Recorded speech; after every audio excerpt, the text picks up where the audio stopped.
Welcome to the Common Good podcast on this beautiful Wednesday, December 22nd, and it's our Faith Wednesday. And in a lot of ways, it's the special Wednesday because we're closing out a season of time. You know, the holiday seasons, the Christmas season, the Advent season, the solstice season. These are all moments where you mark a transition from one time to the next. And that's what we're doing with this podcast. Our regular crew is here today. You've got Dominique Gilliard and Stephanie Rose Spalding and the Reverend Dr. Laura Subners Truax, and Dan Dietrich and Doug Padgett here. And we've been this crew that's been together since the spring as your Wednesday hosts and facilitators of this conversation. This little band of people are going to do different things in 2022, and this podcast on Wednesdays is going to have a bit of a different feel, different focus, different people, and so there's going to be some changes coming in this front. But this is our final time together, and we felt like it was a good one, and we kind of crammed it in, frankly, on the Wednesday before Christmas. You know, Christmas is coming in 3 days. Dominic, maybe you'll share that I think you were just traveling, maybe even out of the country maybe yesterday.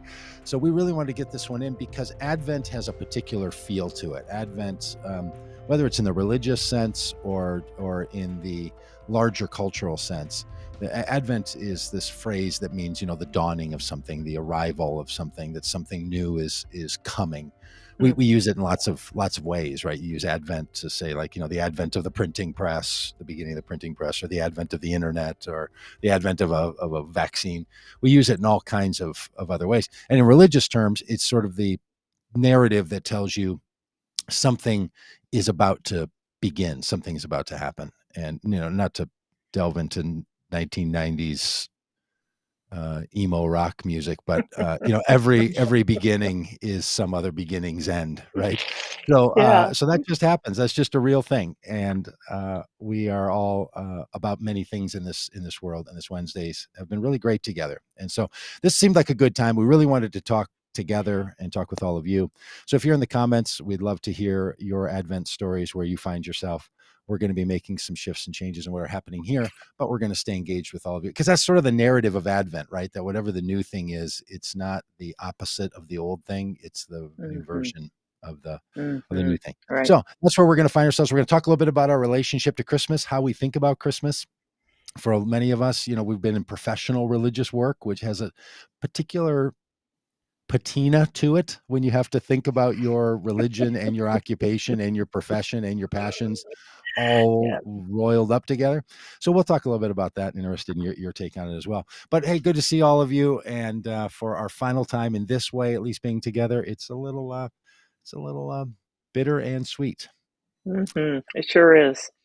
Laura, what's coming forward for you? What's your life going to look like going forward for Yeah, you? big change, big change. I appreciated that intro, Doug. I think that's so right that every beginning has something else ending to it, right? And we can try to grasp too hard, I think, to what we have, right? And lose the opportunity for what comes next, or to really embrace it. For me personally, after 22 years of serving the congregation of LaSalle Street Church, I am stepping away as senior pastor, and it's been truly bittersweet. I was telling some folks that that church really made me into a pastor. I didn't start out as a pastor. I started out as a little nerdy and kind of wonky and fresh with a newly minted master's in a divinity degree that I got not because I thought I was going into the pastorate, but because I wanted to learn more about early church history and figure out what I, as a Protestant, I wanted to figure out what happens between the Apostolic Church and Wycliffe in the 14th century. That was like Right. lost century to me. So got a call from LaSalle Street Church. I felt like the luckiest person in the world when I came on staff, Mm. became senior pastor in '04, and have served that church ever since. And it's a curious thing to know when it is time to leave. But I am as sure about my leaving as I was about my arrival. And that feels really great. So, what's next for me? Um, I'm not really sure, too far downfield, but I know my very next step is I'm heading on a silent retreat, 30 days of complete silence at a Jesuit center in Wow. Gloucester, Massachusetts. And no internet, no phones, no talking of any kind except for a window every afternoon with your spiritual director, who I'll be assigned when I get there. And My goodness. it's kind of, after a person, as anybody in ministry knows, the challenge is to get us to shut up because words are the tools. But it's going to be talk about a beginning and an ending. I feel like I'm really, really going to be living that. Yeah. So I don't know. Ask me in February what's next. Wow. Wow. Wow. I mean, 30 days of intentional silence. And I know people who do all these things. They always tell you it's not about not talking. It's about doing something else that you can't do when you Right. are talking. So Right. it's not an absence experience. Right. But man, that just feels just outrageously It's difficult to crazy. someone of my own. And Laura, actually thinking about you saying those words about like um the timing of everything, that is such an Advent sort of notion, right? That when is the Hmm. time? When is Yeah. the time right? Hmm. Um, and man, does anybody ever really feel like they have a handle on if the timing of what they're Hmm. up to in their life is spot on? Maybe in retrospect, we can look back and kind of, the accidental leadings of our lives can tell us that that all came together in Yeah. such a time as this. But boy, when you're in the middle of it, I don't know. And I've left my role, and we've all left different roles in our lives, and ever knowing if it's time to leave or time to arrive. I mean, this is why I think the Christmas story and the Advent story have this rich connection to the human Yeah. experience, because those things just seem so on point. Yeah. Yeah, and that phrase, the fullness of time, that's used Mm, a lot throughout scripture, the mm, fullness of time. And it is a really interesting thing to ponder, the fullness of it. There's a physicality to it, mm, of when you're full and you cannot receive anything else because you're personally full. There's this kind of corporality to it that as a body, mhm, as a community, mhm, as a culture, as a society, there's a fullness. I mean, I feel like in many ways we're at a fullness point, a saturation point. I think in the coming years we're going to see a real shift in how churches are manifest in the world. I mean, whether churches in their current iteration stay the way they are, I think that's a really important mm. question and an opportunity, right? That we're seeing societal shifts in that, and so the fullness of time and what that brings forth. Yeah, that's really a good Advent thing to bear in mind. Mary pondered these things in her heart, we're told, Yeah, right?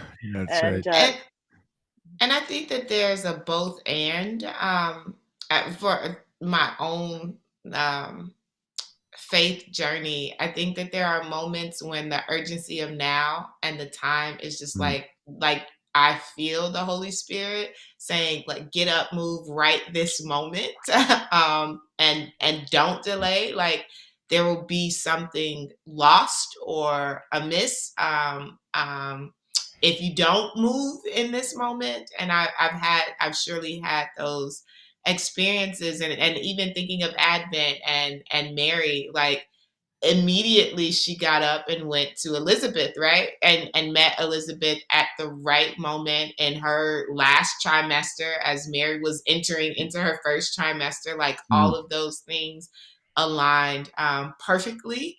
Um, and then there are other times where it's just like, okay, yes, I'm not sure if this is right. exactly the transition, but something is saying, it's the season, right? And with seasons, unlike what we try to do right. in our human capacity, we try to mark like this is the moment that winter begins. But if I look at Chicago right now, and the fact that we have had no Right. no real markers of snow. Like for me personally, Yeah. that's something extremely sad because something has gone it's not normal, I will say, in the seasons.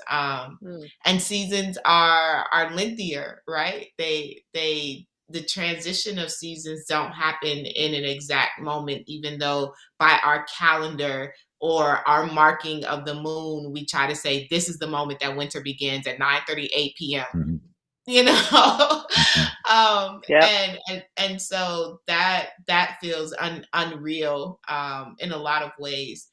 And so for me, this is, it's one of those seasons of transition. It has been a season of transition all year. um, and like so many other pastors that I know, this will be the end. Sunday after Christmas will be the end of my formal pastorate at Ebenezer Baptist Church. I have absolutely no clue what is next, but I feel in the spirit for me that there is a next. And again, I don't have a grasp on what that is, but it's also an increasing and a shifting, and a shaping of my own faith, right? That to trust God that there is a next. And when I say that there is a next, I mean like job completely. I have consistently been connected to academia and university. I don't know if there's another job that is waiting for me in academia or university. I have been very much engaged in public life and public service around democracy reform. I don't know what that is looking like in mhm. 2022. I literally am like, I know that this part is ending, and whatever comes next, I am just trusting that God has a next. Mm, mm-mm. Wow. So, so Stephanie, let me ask you because I that's so huge, right? These decisions are so big. So tell me how you sense that resolute voice, right? Of the spirit. That's what everybody wants to know, right? How do you know it's the right time? Um, and for me, particularly in this situation, as it relates to pastoring of Ebenezer, it all of us globally have been dealing with this pandemic, and it has shifted the way that we minister, the things that we are capable of doing. When I came into Ebenezer again, there's a whole nother story around that, and I know we haven't heard from Dominique yet. Um, but having had that urgency at the beginning of the year because of what I was personally experiencing, and for those who don't know, there were calls of violence and attack after the January 6th, insurrection. Um, I began to experience some things very directly in Colorado Springs, and that was a moment where the spirit was like, no, get up now and leave. Mhm, Like, you mhm, do not have to be here. Get up and go. And so I did that and have not been in physically in Colorado since. And as the time went on, pastorally, there is something specific about being able to be in space with the people that need to be cared for. And as we continued on, um even though they were not yet ready for me to transition or to leave, mhm, the the level that I sensed in terms of harm that could be done to a congregation that does not have their pastor physically in space with them, like even in the same city, same state, um, is more problematic than trying to hold on to what is comfortable. mhm. Yeah. So Mm. good. Hey, Dominique, what about you? You've had a lot of transition going on. With the time we started this podcast, you've moved to another state. You've been Mm. traveling. You have a book. Your book that we talked about, about here is now an award-winning book. I think. Did I Woohoo! see the Yes. number one, like the book that the Inglewood book people tell you this is if you're going to buy Woohoo! one book, buy the Bible. If you're going to buy two, buy Dominique. One of that little joke. Amen. Yeah. Yeah. It did win the Inglewood Review of Books Book of the Year award. Congratulations. So super excited Yay. about that and feels Mm, very validating because this was a labor of love. It was a pandemic book, and to write a book in the midst of the pandemic is a beast. And I Mm, think I even struggled personally, um, because of all the transition in life and because of how different everything is, where feeling like I wasn't doing enough to promote the book and to be out there and that kind of stuff. And so there was these mm, internal kind of feelings. And so it was just a huge validation to be mm, able to receive this award in the midst of some of my own insecurities and questions mm, and wonderings mm, around mm. everything that was going on.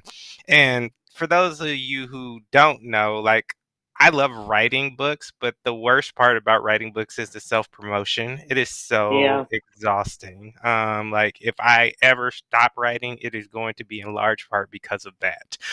yeah. And so I think in the midst of a lot of other transitions, since we're kind of going there a little bit more, I mean, I think for me, another big transition behind the scenes that wasn't as public is that I went into the emergency room in the end of February and was there Mm, because I got diagnosed with ketoacidosis and ultimately with diabetes, and I had no clue that I was a diabetic. And so mhm, this whole year kind of has really been marked by a lot of change, physically moving, and this all happened like the week before I was supposed to move.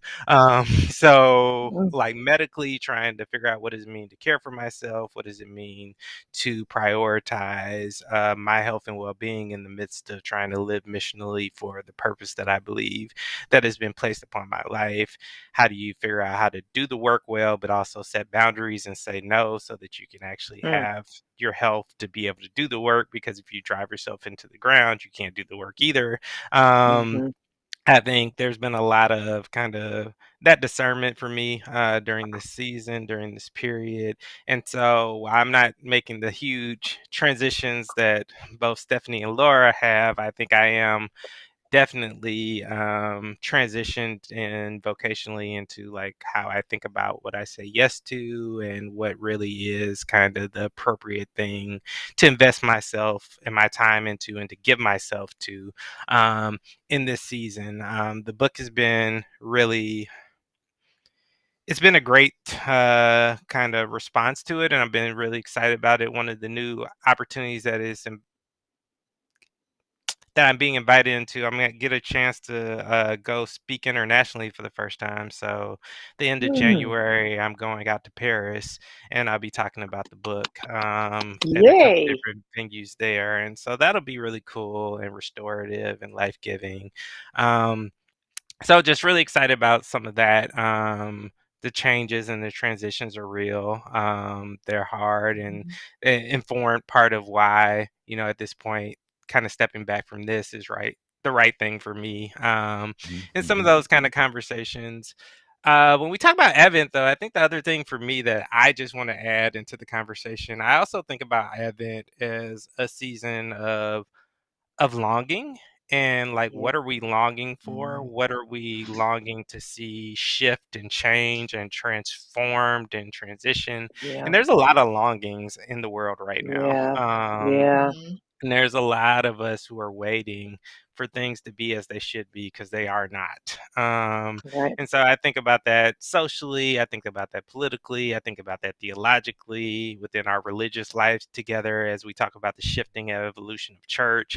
I think about this personally in people's health, people's marriages, people's families, all these things in which there is this real sense of longing in the world that honestly for me feels more palpable 2 years into this pandemic than any other time in my lifetime. And so I think as we talk about Advent, I wanted to at least name that as being one of the hallmark elements of mhm, Advent for me in my life. This realization that so much about what Advent really is to me is connected to this longing, this desire, this thing in our hearts that knows that things Mm, are not as they ought to be, mm, and this real desire for transformation and restoration in the midst of the mhm, brokenness that abounds. mm, mhm. mm, Yeah, Yeah. that's such a good perspective because it's easy to see why people might turn their religion or their perspective of their life into a future after life focused narrative, Yeah. because Yeah. uh, disappointment of unmet longings can just become overwhelming, right? And Mhm. Mhm. so Mhm. if you're forced into either, I don't know, if you feel that cynicism is on your doorstep, it might be better to reframe your attention to something else, right? And that's a thing that I think all of us as human beings have to deal with, and Mhm. especially as we reach ages where we have parents that are in one stage of life and we're in another stage, and other family members that are at other stages, and children and friends, and you just realize, boy, these all these longings and desires and real heart level care, most of the time goes unmet, right? And gets recast Mhm. in some other way. And that capacity to not just bail out and dream of another world, and to Mm. still hold those longings close. Mm. Man, that's the human struggle of Advent to Mm. me, is, Yeah. if there's light dawning. And just a little side note for a lot of people who don't know, the Christmas Mass, the Christ Mass for the church, was put at the time of the winter solstice in the Northern Hemisphere for a reason, because they wanted the Mhm. story of the light of Jesus being brought to the world to match what was happening in the world. So wanting to be able to tell a story of things moving from getting darker to getting lighter, and matching all of the other narratives around the world that had built huge festivals around that human experience, that maybe more light is coming. Yeah. That's just such a deep, deep yearning, that we want to be true. These longings, you should put it, Dominique. Yeah. It causes a dilemma for those of us, that are in the world of sharing the story of light and hope and love Mhm. and life. It Mhm. You start to And wonder if you're having to just combat the pandering. ahistorical narratives that he wasn't born in December. He wasn't. So It's not a yeah, birthday party. Yeah, yeah, Right. yeah. better It than that. doesn't really matter when he was born. You know? Yeah. Yeah. Right. So how are you all thinking? I mean, I know we've all tapped on this again, but can anyone describe their changing relationship to Christmas? Like, we're all realizing we have a changing relationship to some of the work that we've been doing here together, but even larger in our lives, changing Mhm. relationships is part of what it means to be a fully paying attention human being. Uh, Mhm. uh, Anyone thinking about? I've been spending a lot of time thinking about my changing relationship to Christmas recently. Does anybody have thoughts on your own changing um, connection point or perspective on it, or any of this? I do, but I've only shared them with my therapist. Really? Oh, go ahead, Stephanie. Let us in. Let us in. Just between us, Stephanie. Don't go I just past want to this. say thank you to Stephanie and her Stephanie Fox in the comments for the hugs and many prayers. Um, I have had a number of changing feelings, of course, because again, I have been, due to my personal faith journey and my family's faith journey, we've been practicing and celebrating Christmas as a family since the day I was born and before I was born. And so there are so many in-depth ties to faith and the sacredness of faith, but also the sacredness of family and community. And as I get older, of course my siblings get older and their lives have changed, and that coming together has been Mm. shifted. As you know, I have two brothers who are now married, and one who has his own children. I have a sister who has her own children and grandchildren at this point, and so like that and we're in the middle of a pandemic, right? So that mass family gathering has not necessarily been the practice of the last 2 years, and for um, those of us who are single and not have children or not even animals, I put on Facebook, I have no kids, no pets, no plants. It's different, That's right. it's very different when there is not that mass family gathering. And so I'm having to navigate that with my conversations with God, and even conversations with family, and now conversations with my therapist. So Mhm, mhm. Yeah. Yeah. Yeah. Yeah, I think theologically, I think for me, this season has become all the more important. While I resonate with everything Stephanie just said, except the fact that, the singleness, because that's not my reality. But the shifting of family, like I've spent every Christmas of my life before the last two in Chicago, because Mm, that's where my grandma's house was, and we always have everybody comes back to grandma's house, and we do Christmas together, and so this it's a shift, and honestly, quite honestly, I am somewhat concerned that we won't recalibrate and it be the same ever mm, again mm, after this. I think the majority will, but I think there will be certain things that shifted. Kind of same thing we've talked about with church. I know so many people mhm. want church to go back to the way it was, but it's not going to happen. And so I think there is this way in which I am starting to try to embrace like these things that have been hallmark, definitive, communal spaces in my life aren't going to actually look the same as much as I might desire them to. And so there needs to be some acknowledgement of that, some lament of that, and Yeah. then some healing as we allow things to change and shift, because as much as we want to fight for things to stay the same, some things are beyond our control, and I think Mm, we have to acknowledge our limitations in that. But theologically, I think for me, people who know me, my heartstrings are really for those on the margins, the mhm. disenfranchised, the those with their backs against the wall.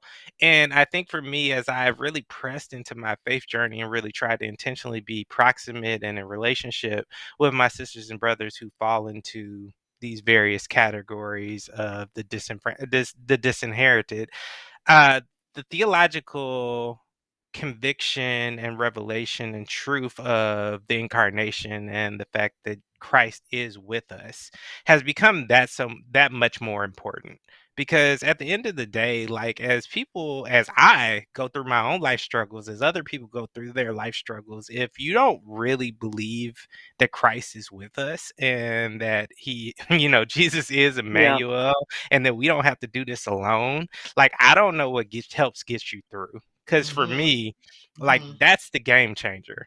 The fact that, like, Christ is with us, that Christ Amen. imparts his spirit to us to sustain us in the midst of all of the crucifying realities of life, all of the kind of horrid, kind of life taking forces that are at play within our midst. I think I've learned to appreciate Christmas and the incarnation and all of what it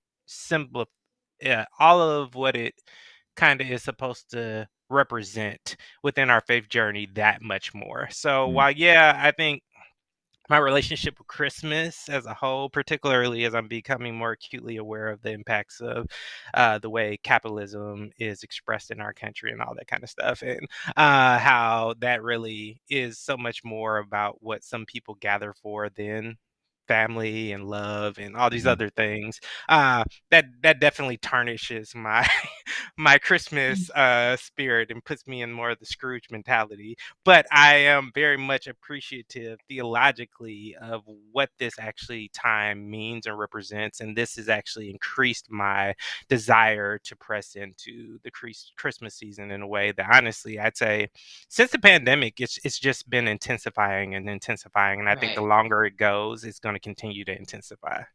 mm, Mhm. Man, Dominique, I think you just captured it so beautifully. And my experience and my heart right now really is very simpatico with what you said. although my relationship with coming together as a big family unit, that started to shift probably 8 or 9 years ago. So we were talking in the pre-show thing that many of us had our Christmas Eves defined by the church, right? That whole holiday season was defined by all your church responsibilities. And for 22 years, I'll have preached a Christmas message on Christmas Eve. And for about 15 of those, my husband and I loaded our kids up into the car. And after that service was over at 10 p.m. in Chicago, we got in the minivan and we drove to Central Florida so that we could be there on Christmas Day with my family, because this is what my mother demanded of Wow. us. Oh, This is what she expected of us. And I have four siblings, all with families, all complicated, right? And for all those years we did this until one year, same thing, everybody loaded up, people bitching about it, like, when are we going to open our presents, all the good stuff. We got to Florida, made our way to my brother's house, which was probably 2 hours from the Orlando airport, the closest airport, and everybody had gone home. Hmm. We had gotten there too late for everybody Hmm. else's schedule. And it's a very painful memory. And it's wow. easy for me to feel like I'm the righteous one in this whole thing. But of course, they saw it differently. They saw it like, we've been waiting around for you all day. It's not our problem that that's your job. I mean, there's all these other, can't you privilege your family and all this other stuff. But that was the last time we did that. And it was the beginning of a different relationship with all those all it's not artificial, because when we come together, it's not artificial. There's bonds of affection and respect and all that there, but to kind of try to make the day this be all and end all is ridiculous. And I feel like the covers kind of came off my eyes right then. And I realized if Mm, these relationships are important to me, then I have to act as if they're important the other 360 plus days, right? Not just on the Mhm. one day. And the one day, maybe I just like cut that loose from the whole equation and, mhm, cook something I want to eat. We stay in pajamas all day. And on the other days, these people who I have claimed have a claim over me, um, and who I have responsibilities to, and that's so far beyond my nuclear family. That's my community. That's my neighbor of, down the block and across town and all the rest of it. To live more meaningfully into mm, that reality, and to free it, to decouple it from Christmas. Yeah, it feels kind of great actually to know that Christmas Day, nobody has to come visit me. My children don't have to come home. They can go wherever they want to come, and to be and to do, and that's okay. It's mm, our love and affection for one another is secure, right? mm. Yeah, that is so good. I've had this this old gospel hymn from the 1950s that the Staple Singers sang called "This May Be the Last Time." I don't know if you know that song. This may be the last time. This may be the last time. I don't know. It was made popular, that phrase, because the Rolling Stones picked it up in their super famous song called "The Last Time." Uh, and I've been around. Or some of us have a mutual friend in Vince Anderson, and he sings this song a lot at his these revival events that he does in a bar in Brooklyn. And it has this sense to it, this gospel song sense that um, there's a thing we're experiencing right now that has some real value, and we really want to keep it. And this may be the last time that Yes, we're all here, that we're all in this, that we're all Mhm. together. And yes. there's something about that, all of this advent, all of this dawning, all of this waiting, this longing, uh, and then something changes. And in Hmm. society right now, there's all this talk about the great resignation. So many people that are leaving their Mhm. jobs, He's Mm. actually created a real to do, if you go Mhm. places and you're like, well, there's just places can't stay open. And you start to Mhm. believe now the phone messages when you call a business and they say, due to extreme call volume, you know, Yeah, have right. that as a standard. Like maybe you should hire more people if this is all, if it's so consistent, you can put it on your outgoing message. Maybe that's a Yeah, sign for you you to hire good. people. But people really have a hard time because work has, I don't know, something has changed in our culture, but Yeah. especially in the religious world, in the Christian religious world, the pastor resignation, the great leaving that's happening of Yeah. people leaving their pastoral Yeah. roles, it's a serious thing. And so I just think about all of the people and the communities where pastors are going to do what Stephanie, you and Laura are going to do, that in the next Mm. few days will be the final time in that role, maybe at that place. And Mhm. maybe, no clear plans that you'll ever do that again. And what Mhm. that means to all the communities, that this is the last time their person is going to be there. And of course, Mm. we've experienced an Mm. uptick in people paying attention to death in our society and the sadness that comes with that, and kind of the realization that all of that way things were is no longer the way things are. Um, Mhm. and there's a way the Christmas story and some of my relationship to it has changed a bit, because there's a way that it's told as a very serene and happy, and like there's truth and goodness and light and love that's just below the surface and we don't see it quite yet. For sure, that's the hope of the whole thing. In the dawning of the Emmanuel, as you put it, Dominique, was sort of an untold story for 30 plus years, right? Yeah, exactly. You kind of got to remember that part of the Christmas story too. Right. For a lot of people, the recognition about that day had a 3 decade long gestation period before they understood what that was about in that story. Um, that we're also living in this story of all of this rending and all of this ending and all Mm. of this kind of Mm. sadness, and Mm. that prophecy that's heralded in the book of Matthew, that you know um, Mhm. a change will come, but it's going to be a while. In fact, when the virgin bears a child, then we know the truth will be Mhm. enlightening the world, is what the Isaiah Mhm. prophecy says. So that the one who was a virgin is no more, that is now the bearer of a Yeah. child, Mhm. and that's an Yeah. ending. This is the last time. Like somehow beginnings and last times they're all tied up together. And we Yes. have two little grandkids around our lives, so I'm like, I remember my parents being excited about Christmas when we had children. That changed their narrative of Christmas, and I was always like, good grief, like how what in the world? And then you're like, okay, I got you. I see. Yeah, like I will do anything for these little guys to. Mm. And you just sort of think, okay, reaching a point where this might be the last time I'm getting, caring. But Yeah. you're just starting, little ones. Like you're just getting going, and that Mhm.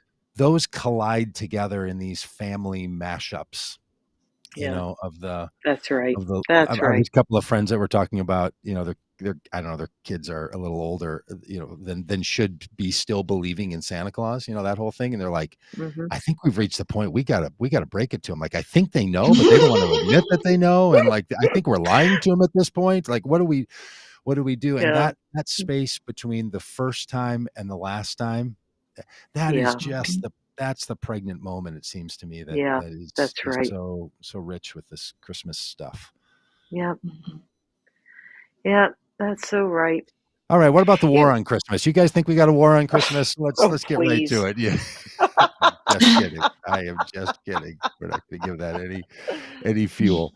I did see a Yeah. headline the other day that said, Christmas, America's new never-ending war. The war on Christmas is the one that we're just Mm. now people want to never ever give up. That somehow, uh, yeah. Mm. And I don't know. Maybe there was a time when Christmas was a bigger deal than it is now, but it's hard for me to imagine. I don't know about I'll yours. tell you, one of the things that I'm very excited about, though, that's being birthed, and maybe you guys all know about this, is the Buy Nothing movement. Have you heard about this? Mhm. It started out in Mhm. Seattle, and oh, is this a common thing? Okay, it started in Seattle as a little network of people, just neighbors who started to share their goods in common, and now it's grown to have millions of people in this movement, and you essentially join a pod, join a network, and whatever you have, whether it's a friend of mine was saying the other day, on her Facebook post that she logged in. Somebody needed a bunch of bananas for banana bread that they were making for somebody, some community that they were part of.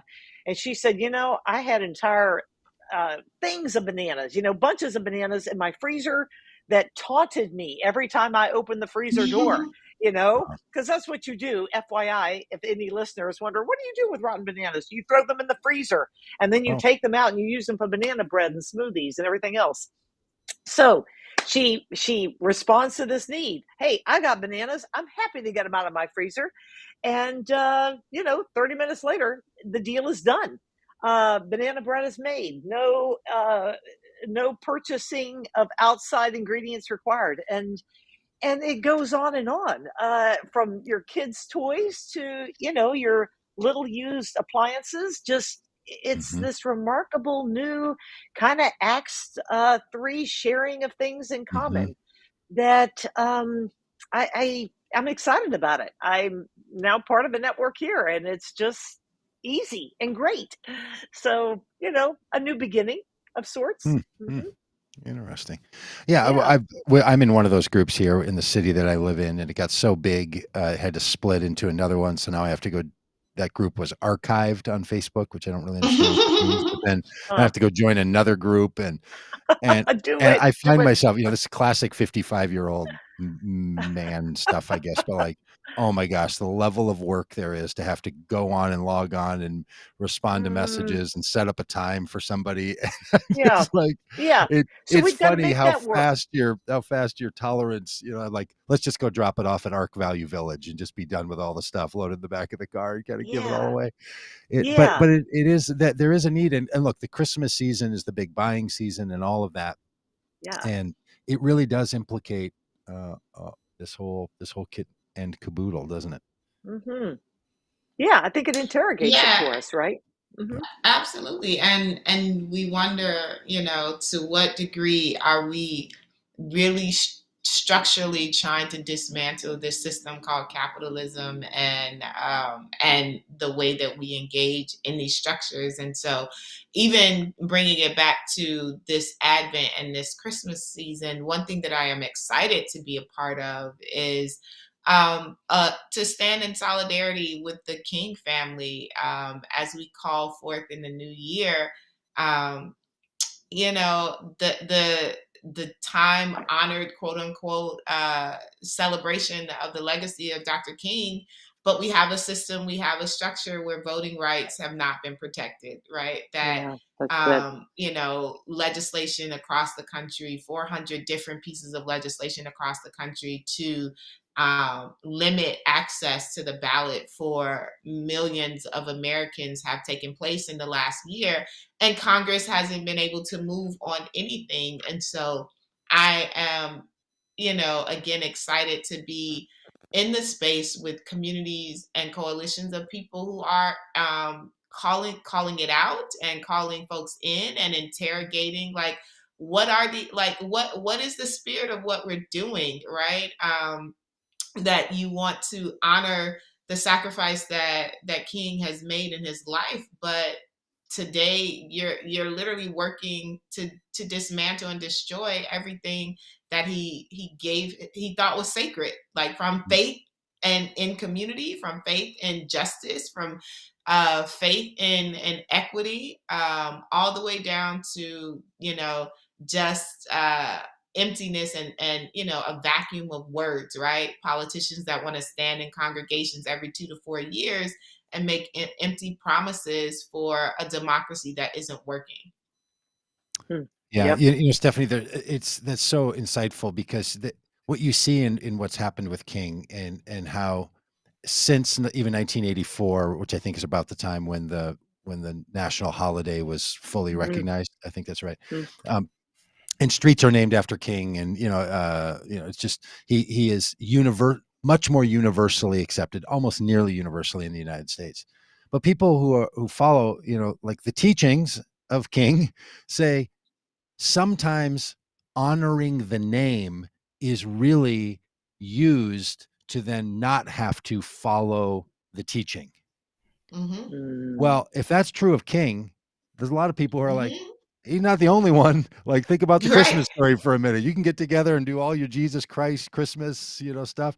But if you don't Mm, follow that stuff, if that's not the path that you're on, sometimes it, it's more than just satisfying yourself by proclaiming your honoring of the name and Mhm. recognizing the influence and the power and the glory of the work and the name. It really is designed to keep you from having to do the next thing, which is to live into it and to follow. And this is always the struggle with significant movement leaders. And I would say, that Mhm. Jesus clearly is a humanity movement leader, right? Um, Mhm. and that's what He Christmas might sort of, qualify. yeah, yeah. If there was a category, he might. Right, Uh, and not set a standard for some group of people. he might not get Book of the Year, but he still makes other lists. Yeah, he could still. And that's really the thing, and this is what you just see happening with kings yeah. so much, right there. I listen and watch people who are totally opposed to the agenda that King was about, Hmm. Mhm. claiming Martin Luther King narratives Right. as the reason why they don't want to teach critical race theory. Like, it's Yeah. just Yep. something else. So, I guess it sort of just reminds us this is how we tend to behave, right? It's not only a Mhm. Yeah. religious problem, or only a political problem, or only a social problem, or only uh, It's a human problem. yeah, we do Yeah. this.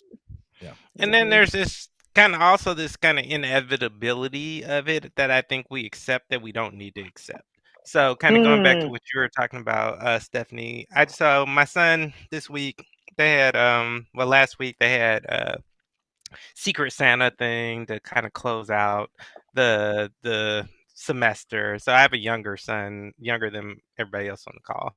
So he's still, doing some of this stuff in that age for the first time. And so I was out of the country doing a family wedding. So he was with his grandparents. And so I was like, "Hey, Ma, can you like pick up a $10 gift?" They're supposed to get a $10 gift. He's supposed to give it to another child. He's in third grade. So he goes to school with the gift, and it's time to exchange, and he tells his teacher, like, "No, this gift is for me. My grandma bought it for me." And it and it even matches like what I'm wearing. Like, I'm not supposed to give this to somebody else. Like, Oh. and so I don't know, like, if she actually sat down with him and was like, "Hey, I'm buying this gift that you're supposed to give to somebody else." I did that before we left, but it was a little bit of time of distance, so he might have forgotten. So the teacher texted me while I'm out of the country. It was like, "Hey, so we tried to do the gift exchange, and your son didn't want to give the gift. He said it's from his grandma and it's for him. So I don't want to make him mad. So I'm going to let him keep the gift." I said, "No, tell that boy to give the child the gift and exchange the gift, and we'll talk to him afterwards." But I think there's this way in which, like, it's all comedic and funny and everything, but I think there is this way in which we do, like, Hmm. we kind Hmm. of accept the inevitability, like, hey, capital, like, Mhm. Christmas. And so I'm talking to my son. I Yeah. say, "Well, so what's your Yeah. favorite holiday?" He goes, "Christmas." And I said, "Why?" "Because I get gifts." And I'm like, "No, Yeah. like, that's not what this is about." And so, like, I think Mhm. there are all these ways in which we really can, like, double down and enter in and redirect and, like, Yes. really start to get at the heart of some of this stuff a lot earlier than what we actually do. But we kind of Mhm. dismiss it as like, "Oh, it's cute, it's adolescents, they're young, like, let them have their time." And by the time we actually really want to course correct, that stuff's so thoroughly ingrained. Like, it's Hmm. so Mhm. much harder. And so I just want to encourage people, like, in this moment. I know we talk up here a lot of times. I want to just really bring it practical. Like, Yeah. when we see stuff, like, let's have the courage to do what we know we need to do. Right. Like, I Yeah. think we have all these ways in which we have these lofty aspirations and these ethical convictions, but a lot of times we actually work against the things that we say that we're striving towards in the way Yes. Yep. that we choose not to intervene and have the practical, even hard conversations, complicated conversations, before we might feel like our child is ready, or our grandchildren are ready to hear it, or before they want to hear it. I think if we really want to be the people that we claim we want to be, we have to be more intentional about intervening and actually course correcting when the opportunity presents itself, as opposed to kicking the bucket down the line. And I think we do that in the church, in our families, in our relationships. And I think we have to have a reckoning with that if we want to really Yeah. be what we Good. say we Mhm. want to be. Hmm. Amen. So good. That's so right. Well, and here it is. This. might be the last time we do this. I think this is our Yeah. last time doing this, and that's a good thing to acknowledge too. And so I just want to give each of us a moment if we have anything final we want to say about how to keep up with us or what we want to encourage people about. This is going to, serve the function of Christmas, New Year, final time together, all those things. So I just want to acknowledge our audience that has journeyed with us since the spring as well, and to say thank you to each and everyone who has tuned in or who has shared this later. Shelly, of course, has in the comments has said, I've learned much from each one of you here. Your insights, passions, vulnerabilities, and abiding love for all have helped to guide my heart mind over these past couple of years. And Mm, again, just want to say thank you to the community of the common good who continue to do this work. Again, this may not necessarily be the last time that you hear us. Period. It might be the last time the four of us are together, but we are still doing the work for the common good in ministry that has different shapes, forms, and manifestations. yeah. Amen. That's it. Yeah, and I just want to say thanks, not only to our listeners, but to all of you guys. I feel like there was an embodied, incarnational, that's what we call it, right? An incarnational. We lived outness of our convictions, and I felt it and saw it and heard it in the three of you, and I'm very grateful to have been among your company. I'm super grateful to have been a witness to Doug Pageant's epic ride across America. And also beyond that, Doug, I just want to name the entrepreneurial spirit you bring to everything you do. It's like you jump in with both feet. Let's figure it out while we're doing it. There's a very this embodied discipleship approach that is wonderful. You lead with action, and it's been great to see and great to be around. Thank you. right on.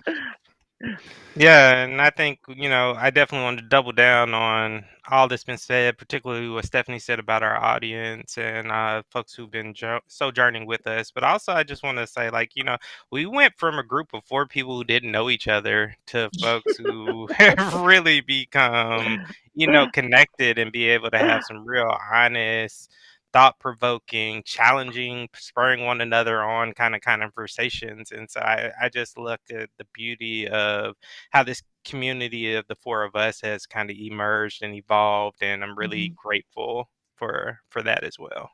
Right on. Well, hey, Mhm. thanks to all of you for all of this goodness. Our coming together was to say, can we do something together? And we did. And I think one of the great challenges ever is not just will you start something, but can you also have the courage to stop doing the thing that you started?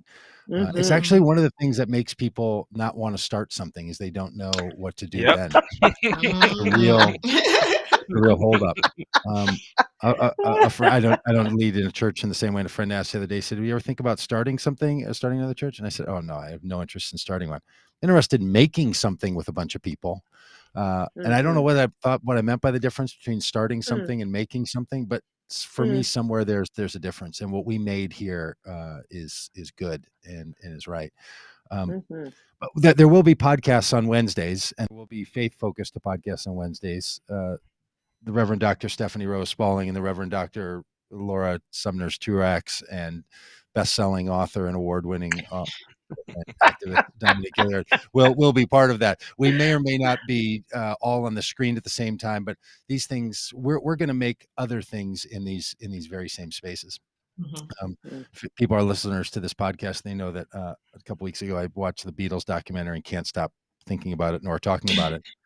So mm, we're sort of the mm. Beatles at this point. It's 1969. We're gonna all have musical careers that go on from here. Maybe we'll get together in some other places, and Oh soon there will be man. a documentary Which in Beatle 50 are years. you, Doug? Yeah. Wow. Oh man. No, I'll don't leave that compare. That's I will lame. leave Don't that do to it. others to, is that a Whoa. I think that's That a is my sign. doorbell.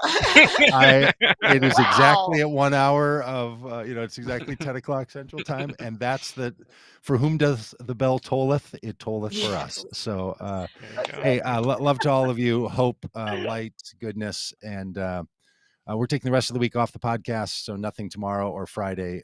Just go watch reruns if you need a little dose of all this, and we'll be back and talk to you all next week. And Laura, Stephanie, Dominique, Dan, thanks for all of your participation in Shout all of out this to goings Dan. on. Yeah. Thank All you. All right, right, Dan. Thank so All you. right. happy holidays. Bye, guys. Bye.